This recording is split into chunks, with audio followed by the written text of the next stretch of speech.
Rahayu, salam damai, salam sejahtera, salam kebahagiaan. Selamat datang di Serpihan Debu Channel, kawan-kawanku, teman-temanku, saudara-saudaraku semua. Semoga Anda semua diberi kelimpahan kesehatan, kelimpahan rezeki, dan tidak lupa untuk bahagia. Terima kasih bagi Anda-Anda yang sudah subscribe ke channel saya, dan juga saya minta tolong untuk disupport bagi Anda-Anda yang baru saja mampir ke channel ini dengan cara subscribe, like, komen, dan share juga boleh. Channel saya bebas untuk membagikan konten-konten video ini. Semoga video-video yang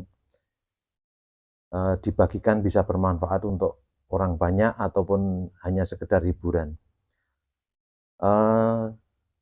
Mari kita tonton video-video selanjutnya, terutama video kali ini. Terima kasih, selamat menonton teman-teman. Pada kesempatan kali ini saya ingin mengajak teman-teman semua untuk menonton video dari Guru Gembul Channel. Silakan nanti Anda untuk menonton video-video beliau yang lainnya, silakan di subscribe. Nanti saya tautkan link channelnya di deskripsi, dan juga channel video yang akan kita tonton kali ini di deskripsi juga. Video ini di episode kali ini dari episode 676 yang judulnya kurang lebih jangan berguru pada kaum tekstualis. Di thumbnailnya itu ada tulisan para penghafal merusak otaknya sendiri. Mari kita tonton teman-teman. Assalamualaikum Bre, selamat datang kembali di Guru Gembul Channel. Waktu saya SD kelas 4 atau kelas 5, saya mendapatkan sebuah ulangan yang sampai sekarang sangat memorable, sangat dikenang, sangat diingat. Yaitu ada soal IPA 10 biji yang saya isi dengan saya sangat percaya diri. Saya yakin pada waktu itu saya mendapatkan nilai sempurna. Tetapi ketika nilai soal dibagikan, hasilnya tidak sempurna, yaitu hanya 9,5. Saya kok bingung kenapa cuma 9,5, ternyata ada soal nomor 4 yang atau 6 ya. Soal nomor 6 yang ternyata nilainya cuma setengah. Pas dicek itu di situ ada pertanyaan, jelaskan bentuk paruh burung pemakan daging. Nah, begitu. Ternyata jawaban saya itu dianggap keliru atau setengah ketika saya menjawab membengkok ke bawah. Emang apa kan bentuk paruh burung pemakan daging ya membengkok ke bawah, saya pikir. Jadi saya nanya ke ibu guru, protes pada waktu itu istilahnya mah. Ibu guru maaf, kenapa nilai saya di sini setengah padahal jawabannya benar, bentuk paruh burung membengkok ke bawah. Lalu si ibu guru mengatakan dengan tenang bahwa iya cuma setengah karena jawabannya harus 2, yaitu melengkung dan kuat.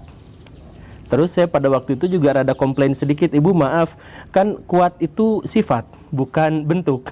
Kan ditanyakannya bentuk paruh burung pemakan daging. Terus si ibu guru kemudian mengatakan bahwa oh tidak, ini di buku juga ada seperti ini, di buku memang ditulisnya melengkung dan kuat, begitu. Nah, dari situlah saya akan akhirnya mendapatkan sebuah pencerahan bahwa belajar itu ternyata tidak harus selalu menyenangkan, karena belajar itu harus sesuai dengan isi buku, teks per teks, kata per kata, huruf per huruf. Jadi ketika misalkan kita melenceng sedikit, misalkan melengkung dirubah menjadi membengkok, itu salah, dan kemudian di situ ada kuat dihilangkan kuatnya karena memang itu tidak relevan dengan pertanyaan, maka walaupun pernyataan saya benar tetapi menjadi salah kalau tidak sesuai dengan buku, kan begitu. Tapi dari situ pula lah pada akhirnya saya menyadari bahwa guru-guru yang tekstual itu sebaiknya jangan mengajar, atau kalaupun mereka harus mengajar, mereka harus mengubah gaya, pola, dan pendekatan mereka dalam memahami teks. Karena memahami teks itu tidak harus benar-benar sesuai dengan tekstualnya, literalnya seperti itu, karena pemahaman atas konteks, pengetahuan atas variabel yang lain itu benar-benar lebih menentukan daripada hanya sekedar teks. Di episode ini kita akan menjelaskan bahwa orang-orang yang benar-benar sesuai teks itu bukan hanya salah tetapi juga menyesatkan. Jadi please jangan menjadi guru atau baraya yang bertemu dengan guru semacam itu. Lebih baik sama-sama untuk memperbaiki keadaan-keadaan yang seperti itu. Simak videonya sampai tuntas, yuk kita mulai.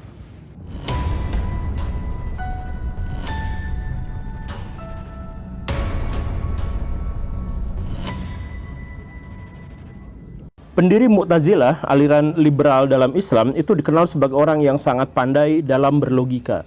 Tetapi suatu kali dia bertemu dengan satu yang sangat membahayakan, yaitu ketika dia ada dalam sebuah perjalanan dan mengikuti sebuah karavan panjang, di tengah jalan dicegat oleh kelompok Khawarij. Kelompok Khawarij itu adalah kelompok yang sangat tekstual, kelompok yang melihat Quran dan Sunnah hanya berdasarkan teksnya itu saja, sehingga mereka mudah sekali menumpahkan darah, melakukan pembunuhan kepada orang lain, mudah dikafir-kafirkan, dan kalau sudah dikafir-kafirkan dibunuh pula. Ya kurang lebih itulah ideologi yang dianut oleh orang-orang ISIS sampai sekarang. Nah, Wasil bin Atha pada waktu itu juga kebingungan karena murid-muridnya pada waktu itu menjadi semakin panik gitu. Ketika akhirnya kafilah itu diberhentikan di bagian paling depan, dan kemudian orang paling depan itu diinterogasi satu demi satu pertanyaan-pertanyaan yang sedikit saja pertanyaan itu menghasilkan jawaban yang salah, maka Khawarij pasti akan memenggal orang itu. Nah, kan itu kebingungan, dan memang yang paling depan itu sudah ada yang dipenggal juga gitu kan. Pertanyaannya, kamu beriman atau enggak gitu.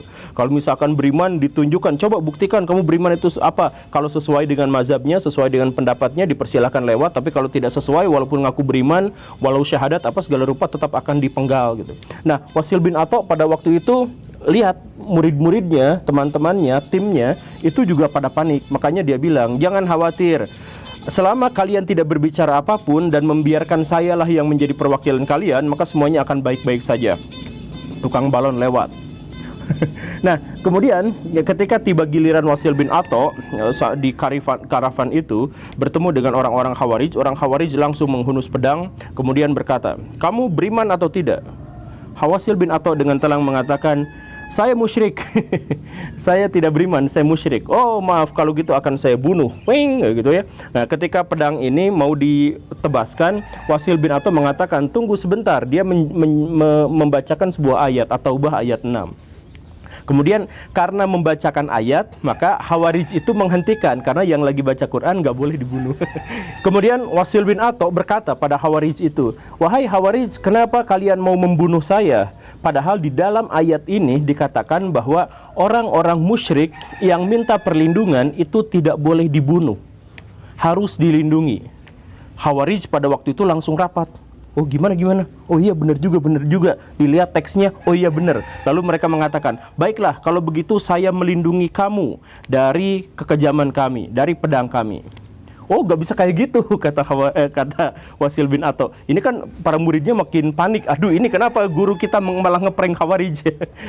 Wasil bin Atha pada waktu itu mengatakan, tunggu dulu, jangan hanya melindungi kami, karena ada di dalam ayat ini diterangkan bahwa setelah kalian semua melindungi kami, maka kalian harus mendakwahi kami dengan ayat-ayat Al-Quran. Wah, orang Khawarij bingung lagi.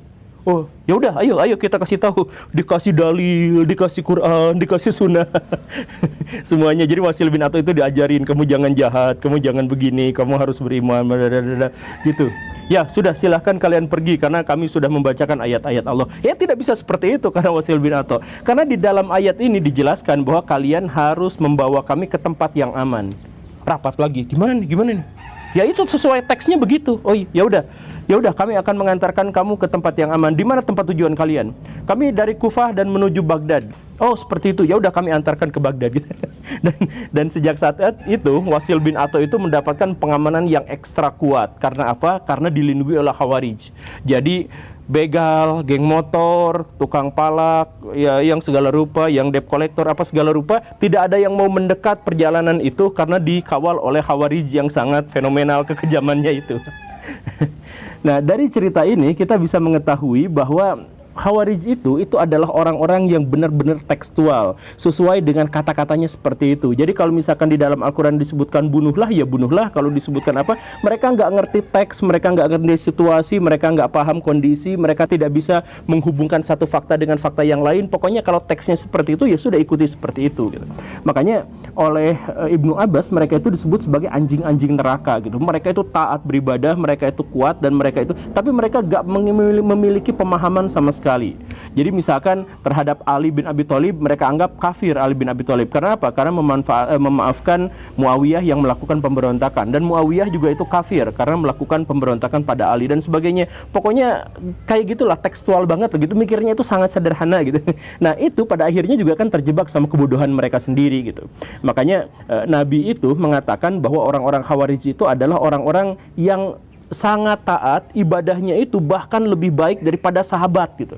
Karena para sahabat itu masih kontekstual gitu, tapi ini mah benar-benar tekstual. Jadi ibadahnya itu benar-benar luar biasa, sangat taat, tetapi mereka berislam hanya di tenggorokan saja, hanya sampai tenggorokan saja. Maksudnya hanya lisan saja. Mereka hanya paham teks saja, mereka hanya penghafal saja, tapi mereka tidak mengerti apapun gitu. Nah, makanya orang-orang yang semacam ini itu kalau misalkan dalam agama itu jelas-jelas terlarang, khususnya dalam Islam. Nah, sedangkan dalam ilmu psikologi, dalam taksonomi Bloom, orang-orang seperti ini tuh dianggap sebagai level terbawah kecerdasan. Level terbawah kecerdasan itu adalah para penghafal. Jadi ada teksnya gini, ya mereka hafal sesuai teksnya itu, seperti itu saja gitu.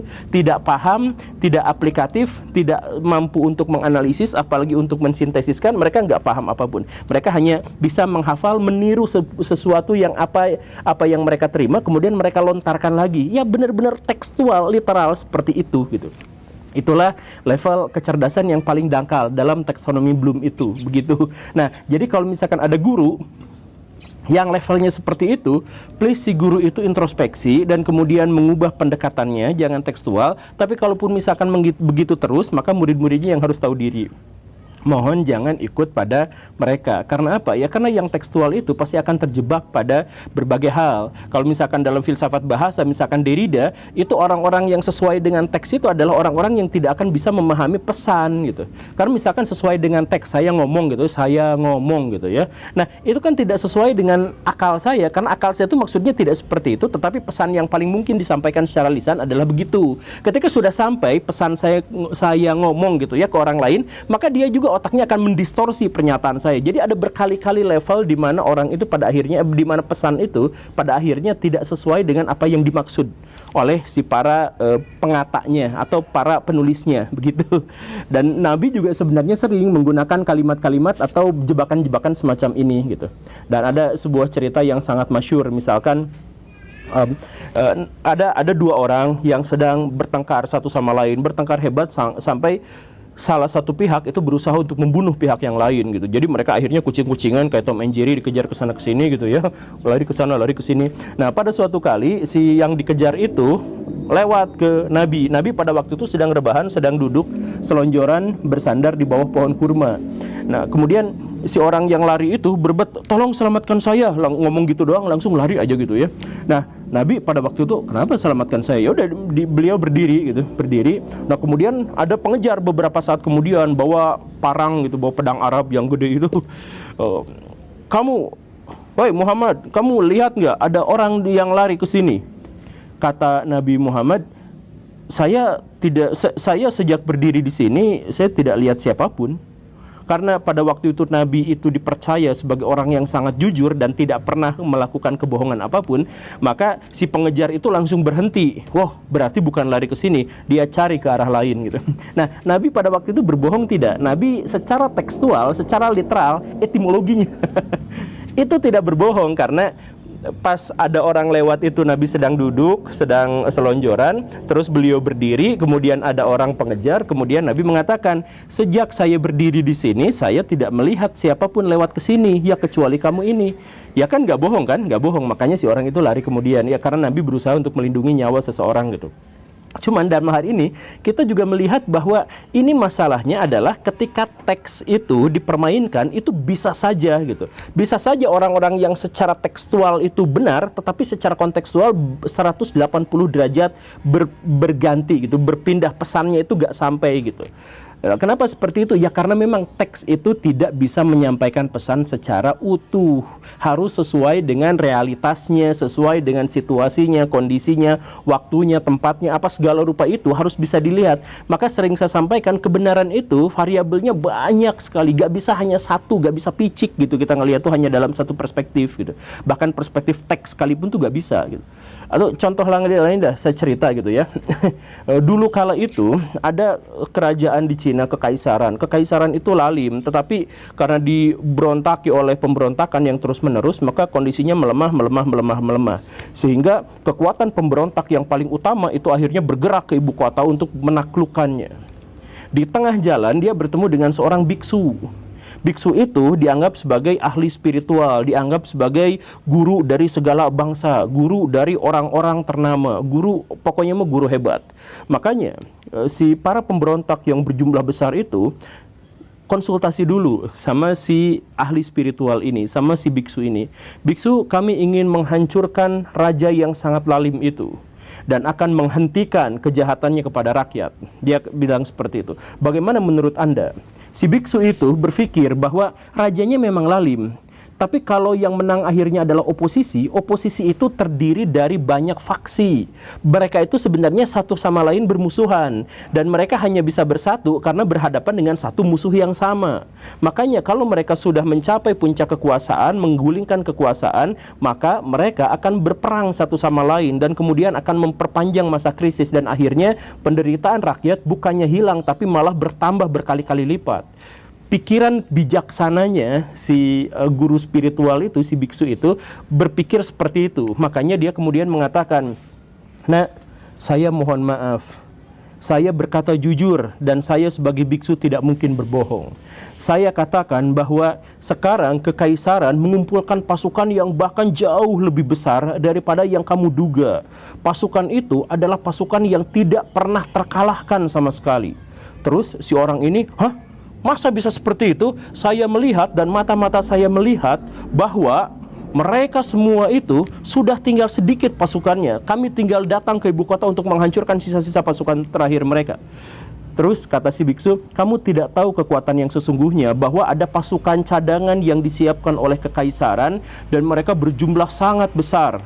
Mereka tidak pernah terkalahkan, dan satu-satunya alasan kenapa kamu tidak pernah bertemu dengan mereka, karena mereka ditempatkan di setiap rakyat jelata. Mereka ada di setiap rakyat jelata, dan kamu bahkan tidak tahu di antara pendukung-pendukung kamu apakah ada bagian dari mereka atau tidak." Wah, dia langsung celingukan. Jangan-jangan benar-benar, jangan-jangan ini jebakan, mata-matanya salah.